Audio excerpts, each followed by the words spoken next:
Ayer no habían esperanzas y hoy tengo que... Y cuando hablamos de manera previa con nuestra querida columnista de todos los días viernes ahora, Vivimos contentos, nuestra querida Edith Monchau, licenciada en psicología, que me planteó este tema y francamente yo no me lo había puesto a pensar. Yo estoy dentro de este marco, ¿no? Este marco de entre 35 y 45 años. Ahí muy pegado al 35. No, mentira. ¿Para qué vamos a mentir? Nos hacemos cargo. Felices 42 años. Francamente no me sentí como que estaba en la mitad de la vida. Digo yo, ¿quién tiene la vida comprada? ¿Quién sabe si va a estar mañana? Trato de vivir cada día intenso, como si fuera el último. Entonces no sé si me queda la mitad de la vida, si me queda la mitad del día, si me queda la mitad de esta hora. No lo sé, pero hay gente que evidentemente vive una crisis existencial, está con esta crisis de la mitad de la vida. ¿Es tan así? Bueno, hay algunos que se sintieron identificados, entonces evidentemente es así. Edith Monchau, buen día, ¿cómo estás? Logramos la conexión finalmente, ¿cómo estás? Buenos días, Cecilia, ¿qué tal? ¿Cómo estás? Bueno, tal como lo decís, ¿no?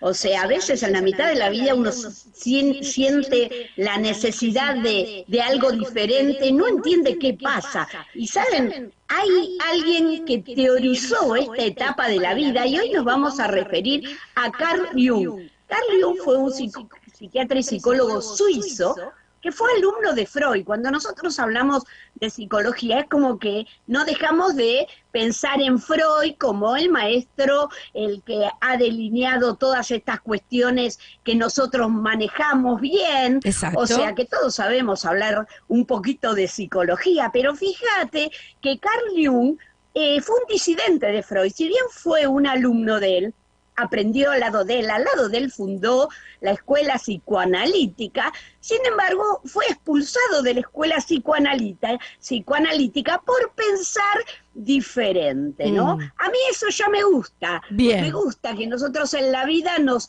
animemos a pensar diferente y aunque a veces estemos en estructuras que nos completan, que nos hacen sentir tanta identificación, nos demos el permiso de decir, no, yo tengo ciertas ideas propias y las quiero desarrollar, que fue la historia de Jung, ¿no? Porque nosotros cuando hablamos de Freud sabemos que él teorizó por primera vez lo que era el inconsciente y el consciente, pero bueno, Jung fue un poquito más allá. Él habla de un inconsciente personal, pero también de un inconsciente colectivo, que son unas cuestiones arquetípicas que traemos de nuestros antepasados, tales como a veces como el miedo a la oscuridad o la idea de Dios, ¿no? O sea, él se diferenció de Freud por muchas cuestiones. Nosotros sabemos que Freud decía que la terapia se tenía que hacer en un diván y a espaldas, o sea, el terapeuta no miraba, no se encontraba con la mirada del paciente. de su paciente. Sin embargo, Jung fue el primero que empezó a decir, no, para mí lo importante es el face to face, es poder mirarlo a los ojos. O sea que las investigaciones que hizo Jung, que es Jung, ¿no? Algunos le dicen Young, no es Young porque no es americano, es J-U-N, es Jung. Hay otro Young por ahí, pero no tiene nada que ver con nuestro amigo de hoy. Y Jung desarrolla toda su teoría, Carl Jung, y su terapia se institucionalizó como psicología profunda, ¿no? O sea, algunas de las cuestiones que él tenía diferentes a las de Freud tenían que ver con la sexualidad y con lo que él afirmaba, que todo ocurría en la niñez. O sea, la psicología clásica explora la niñez para poder explicar conductas en el adulto, o sea, diferentes síntomas, crisis que pasan en el niño y que de pronto esa transición a la pubertad y la adolescencia. Parecía que la niñez, 17, 18 años, se acaba todo lo que es la teoría clásica. En cambio, Jung cambia esa perspectiva Y así como podemos hablar de Freud como el psicólogo de la primera parte de la vida, podemos decir que Jung es el psicólogo de la segunda mitad de la vida.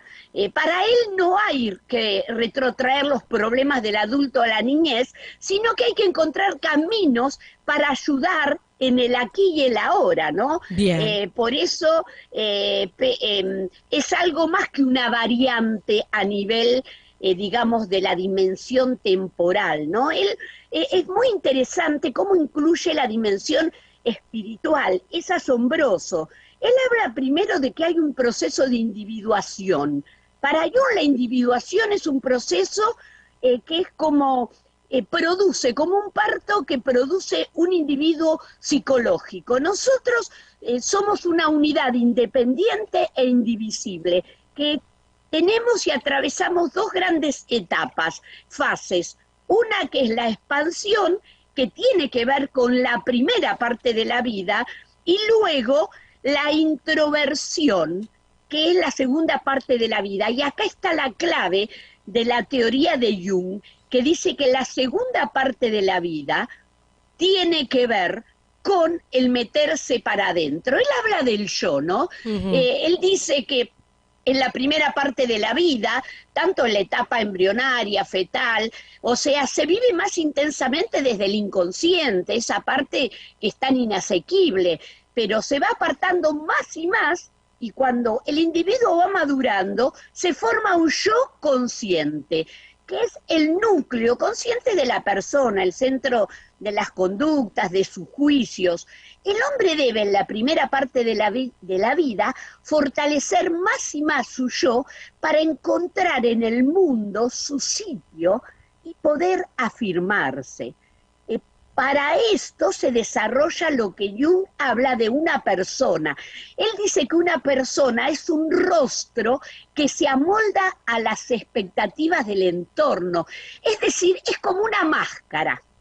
Cuando nosotros nacemos, nos vamos desarrollando, tenemos un yo incipiente, como lo llama Freud, algo que empieza, pero se va amoldando a los requerimientos de la sociedad, claro, del mundo. Y muchas veces para no ser rechazado y para protegerse de los diferentes sentimientos, Jung dice que usa una máscara, se forma una máscara que lo protege de los sentimientos, de sus estados de ánimo y para quedar protegido frente a los demás. Pero fíjate que él habla de la autoafirmación y del sí mismo. Él dice que el sí mismo es la totalidad psíquica del hombre, tanto sus aspectos conscientes como inconscientes, y que los problemas de la mitad de la vida, justamente, aproximadamente, puede ser un poquito menos, un poquito más, pero más o menos se calcula entre los 35 y los 45 años, señala que es el punto de cambio en el que el desarrollo del yo se tiene que formar en la maduración del sí mismo. Hay algo que tiene que madurar, que todavía no había madurado. El problema estaría en que el hombre cree que la segunda parte de la vida se puede regir bajo los mismos principios que la primera parte de la vida. Este sería para Jung el problema. Dice que la vida humana es como se puede comparar al recorrido del sol. Por la mañana asciende el sol, al mediodía está arriba de todo y declina, ¿no? Y los rayos empiezan a cambiar. La tarde es tan importante como la mañana, pero sus leyes son distintas. Para el hombre significa el reconocimiento de la curva vital que desde la mitad ha de ajustar a la realidad interior en lugar de vivir ajustándose a la realidad exterior. Nosotros pareciera que en la vida vivimos ajustándonos a los preceptos, a las condiciones. Primero cuando somos más chicos los que mamá y papá nos dicen, luego los maestros. Es como que nuestra vida transcurre bajo las presiones que la sociedad y que las circunstancias nos imprimen. Pero ahora esta crisis es como diciendo, acá hay una realidad latente, mía, individual, que está pugnando por salir. Ahora se reduce a lo esencial, al camino hacia lo interior, la introversión en lugar de la expansión que vimos en los primeros tiempos de vida. Lo que la juventud encontró y debía encontrarlo afuera, el hombre de la tarde, el hombre que se declina luego del cenit del sol, lo debe encontrar en el ser interior. Las crisis en la segunda mitad de la vida dependen de la tarea que la segunda mitad de la vida exige. Wow. ¿No? Me quedo pensando porque escuchándote, digo yo, bueno, uno saca sus conclusiones, digo, yo estoy dentro del 35, 45 años y evidentemente la crisis la tuve a los 40, que yo hice un clic. Dije, hasta acá me venía callando muchas cosas, o venía haciendo cosas muchos por el que dirán, no llevaba muy a full lo que yo realmente quería, y fue a partir de donde, bueno, ahí nació Enfoque Puntual, empezar a hacer las cosas como yo quería, a mi manera, ya con una madurez, con la experiencia que había logrado obtener a lo largo de mi profesión. Es decir, la crisis evidentemente la tuve, Edith, porque yo decía, no la tengo. Bueno, todos sí, la tenemos. evidentemente Todos. sí, pero digo, ¿con qué perspectiva tomamos este ocaso, no? Esto veía la imagen que decías del sol, porque muchos dicen, uy, estoy ya en la cuenta regresiva, porque muchos lo toman de manera negativa y muy lejos de esa realidad. Vuelvo a decir, nadie sabe el mañana, no sabemos si estamos hoy, si partimos en un par de horas o si nos quedan muchos años por delante, pero digo, ¿cómo lo vivimos? ¿Cómo lo tomamos como que es la cuenta regresiva con ese dolor de que me voy del mundo? ¿O realmente qué dejo si me tengo que ir? Es como que me parece que la crisis parte por ahí también. Mirá, hay un componente que incluye Jung, que es el camino de la espiritualidad y de Dios. O sea, él dice que es vital en este desarrollo el encuentro con Dios en esta etapa. Es como mirar hacia adentro y encontrar la voz desde adentro. Él habla de un camino de la salvación, pero no se refiere solamente a la salvación trascendental, la del alma, la del encuentro con Dios luego de la muerte física, sino que habla de la salvación humana, de la aceptación humana y del encuentro con Dios. Y él habla de la relativización de la persona. Él dice que ha costado mucho esfuerzo lograr desde la juventud y como un joven adulto, es muy difícil encontrar un puesto en la vida, porque la lucha de la vida exige una persona fuerte que permite afirmarse en el mundo, ¿no? O sea, eso el mundo nos exige ser fuertes. En esta etapa brotan cuestiones inconscientes en esta edad. Empiezo a enfrentarme con ciertas inseguridades.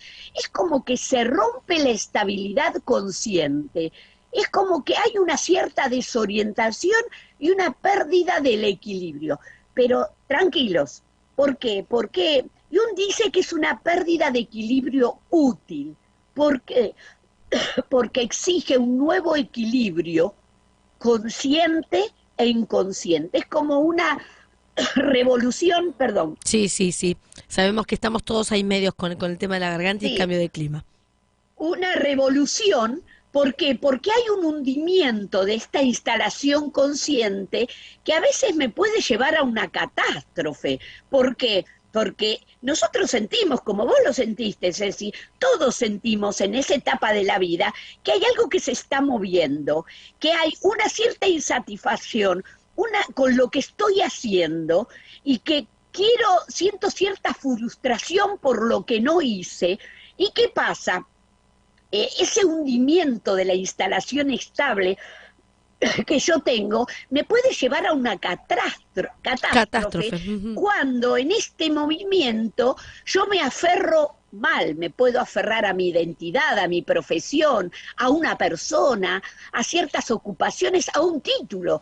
A veces hay quienes en este momento se aferran a un título, cuando muchas veces el aferrarse a ese título es una compensación a una personalidad deficiente que no está haciendo el proceso correcto, ¿no? El hombre que se encuentra en la mitad de la vida, en lugar de estar como hasta ahora a la escucha de las expectativas del mundo, debe prestar su oído a la voz interior y poner manos a la obra del desarrollo de su personalidad interior. Y esto generalmente se produce en cambios, generalmente en un cambio de concientización social que promueve cambio. Muchas veces a las mujeres hay un cambio muy importante que le hacen mostrar una firmeza, una inteligencia que antes no las habían podido demostrar. Y muchas veces esa parte afectiva y tierna de la mujer la dejan un poco de lado para enfrentar la vida con proyectos nuevos, con proyectos que cambien su entorno. Y en relación muchas veces inversas, el hombre se muestra más tierno y el hombre suele encontrar aspectos más vulnerables y más tiernos de su personalidad, ¿no? O sea, ¿y qué hacemos con todo esto, no? ¿Qué hago con esta etapa, Claro, no? tal cual. O sea, ¿Cómo la sobrevivo? Dirán algunos, ¿no? Exacto, ¿cómo? Porque biológicamente, realmente, es real y cuando yo lo tomo como crisis, ustedes saben que la palabra crisis tiene dos connotaciones, peligro y oportunidad. Peligro porque si no hago lo que puedo hacer, me puedo hundir en la sensación de fracaso, de depresión. Yo en realidad lo que tengo que hacer en esta crisis es propiciar una conversación interna y externa que me lleven mis deseos, y mis proyectos a algo claro y algo concreto. Es una conversación con mis propios sentimientos y estados de ánimos que pueden desencadenar tal vez en el desarrollo de una actividad artística que está muy relacionado a aspectos inconscientes. A veces hay gente muy frustrada porque quiso ser actor, quiso ser actriz, porque quiso estudiar música y se encontró con que los papás le decían, no, con eso te vas a morir de hambre, y le buscaron y lo forzaron a hacer algo que no querían. Y hoy por hoy ese núcleo de fracaso es el que generalmente surge a esta edad. Pero fíjate que lo que pone Jung como ayuda en esta etapa es la religión, el encuentro con Dios como un medio eficaz para experimentar lo nuevo. Y dice que muchas veces en los ámbitos religiosos, especialmente las mujeres, encuentran un lugar, un ámbito que les ayude digamos, a resolver este problema. Lo interesante es que yo lo pude ver, viste que en mi trabajo, que yo hago el apoyo en los traslados sanitarios aéreos, sí. Y generalmente me di cuenta que la mayoría de las personas con las que yo hablo y tengo ese contacto transitorio son desde que la persona se encuentra con el susto de que tengo que llevar a mi hijito a otra ciudad porque acá no hay una infraestructura potable para el problema que tiene, o tengo que acompañar a mi pareja, y ahí tienen que enfrentar algo que nunca habían enfrentado, y yo me di cuenta que son muy sensibles a las cuestiones de la fe y a las cuestiones de Jung, como dice Jung, de encontrarse con Dios en ese momento. Fíjate que cuando yo les hablo de que Dios está en control, de que Dios va a obrar a favor, es como que hay una entrega y una paz, que la persona se encuentra con un oasis en medio de esa tormenta. Y lo que dice justamente Jung, dice que él lo asemeja a la relación de lo que dice San Pablo. No vivo yo, sino que Cristo vive en mí. O sea, expresa la experiencia de que el hombre, cuando la idea del sí mismo tiene que ver con el encuentro con Dios. Él dice que la mitad de la vida es la ocasión para dejar que ese pequeño yo pueda abandonarse en Dios. Y dice que quien rehúsa la entrega a Dios no encuentra su totalidad y, en último término, tampoco su salud anímica. Por eso, para Jung, muchos hombres, para muchas personas, el problema en la mitad de la vida es una cuestión religiosa. Para él el encuentro con la imagen de Dios es necesario para la salud psíquica y, bueno, él dice que el hombre necesita de los medios espirituales para llegar a Dios. Es muy interesante porque esto es psicología pura, ¿no? Tal cual. Y él habla de que pasar por la crisis de la segunda parte de la vida es para dejarse transformar por Dios. Y dice que los que logran tener este encuentro realmente se encontraron a sí mismos y aprendieron a aceptarse a sí mismos. Son capaces de reconciliarse consigo mismos y también reconciliarse con las circunstancias y los, digamos, acontecimientos contradictorios que la vida les dio, ¿no? O sea, él dice que ese renacimiento espiritual, al dejar transformarse por Dios, es la tarea de la segunda mitad de la vida, una tarea llena de riesgos, pero también de promesas. Qué lindo. Que exige, fíjate lo que dice, exige menos de la psicología y más de la espiritualidad.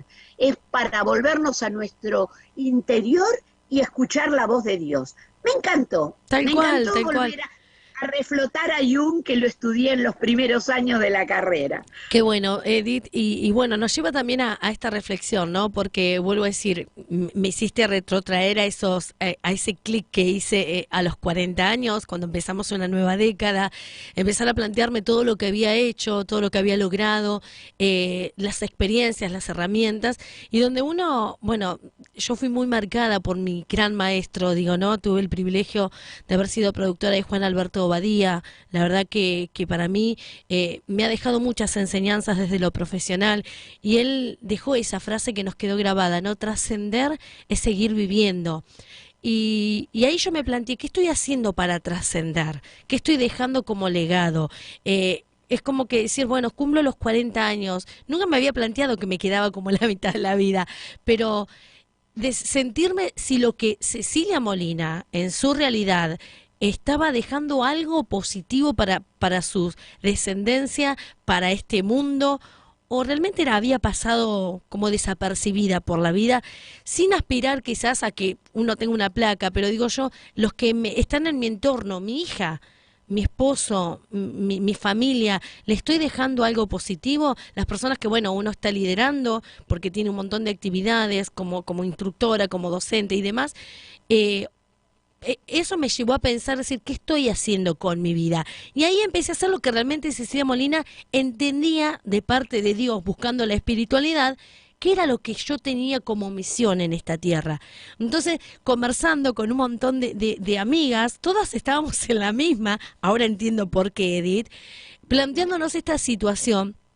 Y claro, ¿cuánto tiene que ver con la espiritualidad? Porque muchas se sentían como desesperadas. Ay, chicas, ya estamos con la mitad, lo que se viene no sabemos, con ese miedo de que estaban, vuelvo a decirte, con la cuenta regresiva, como que el reloj ya empezaba a descontarnos y los minutos se nos pasaban. Y la verdad que yo dije, no quiero pensar eso, porque nadie tiene la vida comprada, nadie sabe cuánto va a vivir, no quiero pensar de esa manera, quiero disfrutar plenamente el hoy que tengo. Fue eso lo que yo me planteé. Y hoy es el Día Internacional de la Juventud, Edith. Y claro, también tiene mucho que ver con esto, porque hay gente que dice, che, estoy haciéndome viejo, ya no voy a poder hacer un montón de cosas. Y muy lejos de esa realidad, es un espíritu joven, un espíritu ligado a la espiritualidad que puede alcanzar justamente, lograr en esta etapa lo que no logró antes.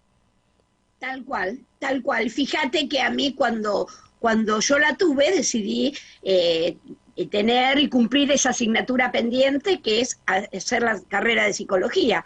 O sea, generalmente cuando uno mira hacia adentro, como dice Jung, para encontrarse a sí mismo, pero también para encontrar la voz de Dios, que es el que nos creó, y que lo que yo ansío y lo que deseo y lo que sueño, ¿quién lo puso? Sino Dios que me creó. O sea, está profundo. Sí. Y para terminar, yo te quiero dejar una frase, ya que hoy le dedicamos la mañana a este neurólogo, psicólogo tan importante que fue Jung. No soy lo que me sucedió, sino que yo soy lo que elegí ser.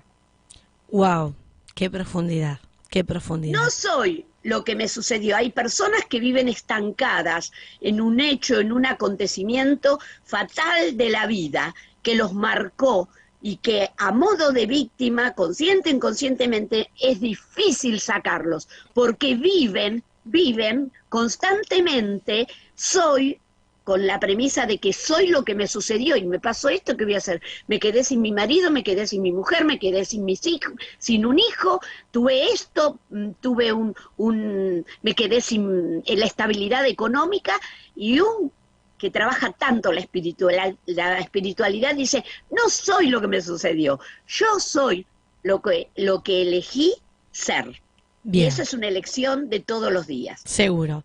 Edith, muchísimas gracias por esta enseñanza, por llevarnos al mundo de la psicología, meternos a los libros, pero bueno, con una perspectiva que la podemos aplicar en nuestro diario vivir, sobre todo para aquellos que quizás se encuentran atravesando este momento de reflexión de la vida, en esta bisagra, vamos a decirlo, donde les puedo asegurar que aquellos que realmente buscamos la espiritualidad y entendemos que estamos en la tierra no de paso, sino que tenemos una misión y un objetivo que alcanzar, estamos en nuestro esplendor, porque tenemos todas las herramientas que nos ha dado esta mitad de la vida y podemos encarar todo lo que se viene y arrasar realmente con toda la energía. Así que los motivo a aquellos que nos están escuchando, que me han escrito y por ahí, uy, Ceci, ya estamos en la cuenta regresiva. No sabemos cuánto tiempo tenemos. Lo importante es que tenemos todo lo que nos vivimos en esta primera etapa para potenciarnos en esta segunda. Edith, muchísimas gracias. A ustedes. Un besito. Chao, chao. Otro. Adiós. La licenciada Edith Monchau conversando con nosotros en esta crisis que muchos están seguramente atravesando de la mitad de la vida, de esta segunda mitad. ¿Qué has hecho en esta primera? Si te sentiste que no lograste mucho, tranquilo, tranquila, porque se viene lo mejor por delante, pero posta que se viene. Lo importante, como decía acá este psicólogo, ¿no?, que citaba nuestra querida Edith Monchau, que ese pequeño yo, dice, quien se rehúsa a dárselo a Dios, no va a alcanzar su plenitud. Entonces, bueno, nada, busca la espiritualidad, busca fijarte para qué estás en la vida. Todos tenemos una misión, todos, absolutamente todos, y tenemos que descubrirla. Y quizás en esta mitad de la vida, si es que no lo descubriste antes, puedas alcanzarlo. No sos, yo te lo voy a poner en tercera persona, y lo voy a decir y lo voy a cerrar hablándolo en primera persona. No sos lo que te sucedió. No sos eso. ¿Qué sos? Sos lo que decidís ser. Y ahora voy a cerrarlo, obviamente, en primera persona. Para mí, no soy lo que me sucedió, soy lo que hoy decido ser. ¿Cuál es tu objetivo hoy? Ajusta tu punto de vista más allá.